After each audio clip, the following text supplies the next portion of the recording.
next is nominée pour le prix du livre d'enfant Trillium. Dia Lim est originaire de l'île Maurice. Plus tard, elle a étudié en France. Elle vit maintenant à Mississauga et elle évolue comme traductrice et reviseure dans le secteur de l'éducation et comme auteure de littérature jeunesse. Elle est en nomination ce soir pour son œuvre La Rouspiole, suivie de Les Enfants du ciel. La Rouspiole est un lieu qu'elle a inventé et qu'elle nous invite à visiter. C'est une planète parfaite pour les humains, mais elle se trouve à 60 années-lumière de la Terre. Le jury l'a décrit ainsi.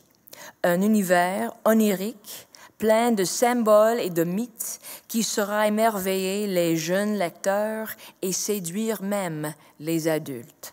Mesdames et messieurs, Dia Lim.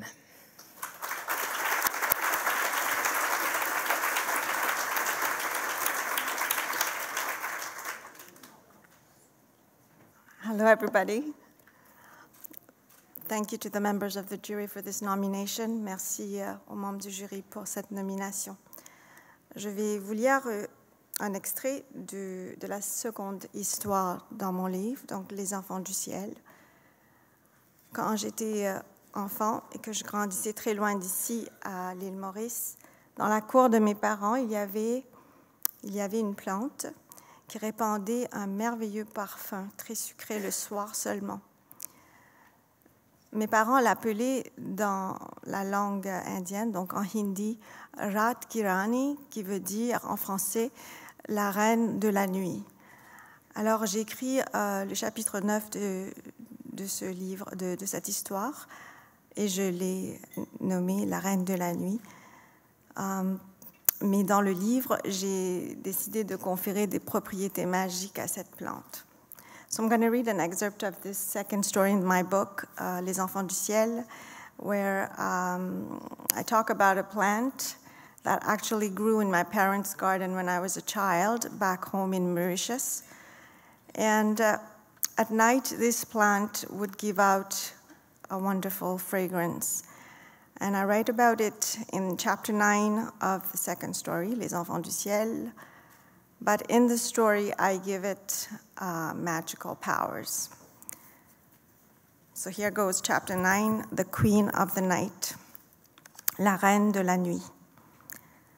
Yangtze se réveilla en sursaut. Un parfum sucré lui chatouilla les narines. Il faisait déjà nuit. Il leva la tête vers un ciel dégagé où les étoiles entouraient la pleine lune, comme des diamants encerclant une perle somptueuse sur une toile d'encre. Soudain, un mouvement attira son attention vers la droite. Il bondit sur ses pieds aussitôt qu'il vit que la brindille qu'il avait plantée croissait à une vitesse ahurissante tout près de lui. Enfin, la reine de la nuit avait décidé de lui révéler sa magie.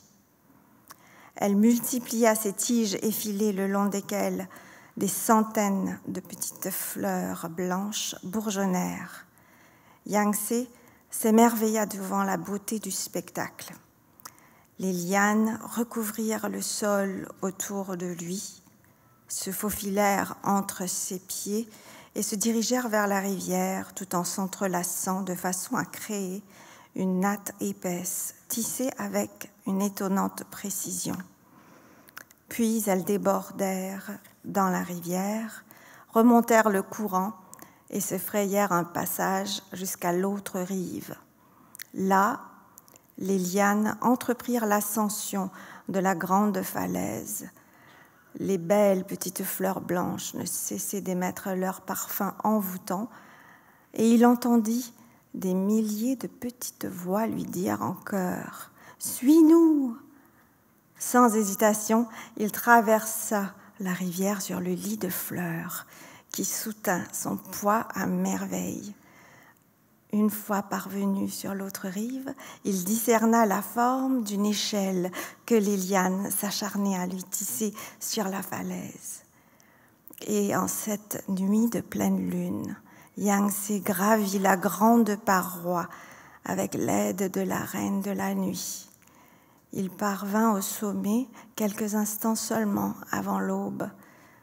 Ce fut à la lueur du soleil naissant que Yangtze découvrit pour la première fois son palais, un joyau vert et blanc taillé dans la pierre de la falaise.